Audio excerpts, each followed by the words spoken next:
Eesti kohal olev front jagab leode poole õhutemperatuuri 21–24 kraadi, Kagu-Eestis on juba praegu maksimum Võrus ligi 31 kraadi.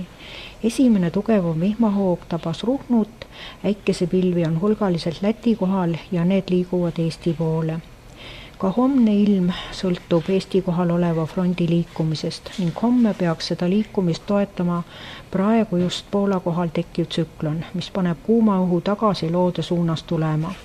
Kuuma õhu pealetung näib jätkuvalt ka pühapäeval ja esmaspäeval ning prognoosinumbrid. Öösel on pilvesilm, sajab vihma ning on äikest, mitmel pool on sadu tugev. Puhub ida- ja kirdetuul 3–10, rannikul puhanguti 12–16 meetrit sekundis, saarte lääneservas kirde- ja põhjatuul iliti kuni 18 meetrit sekundis. Sooja on 16–22 kraadi. Päeval on paljudes kohtades vihma ja äikest, sadu on tugevam Lääne- ja Põhja-Eestis, pärastlõunal liiguvad sajupilved lääneloode poole.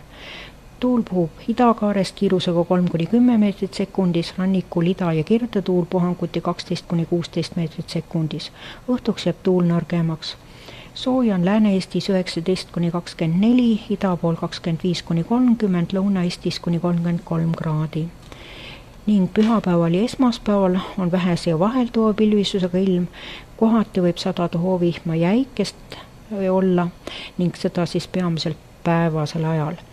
Tuul on idast ja kagust ja mandril on siis tuulekiirus 2–8 meetrit sekundis, samal ajal rannikul on kirde- ja põhjatuul ja selle hiilid ulatuvad endiselt 12 meetrini sekundis.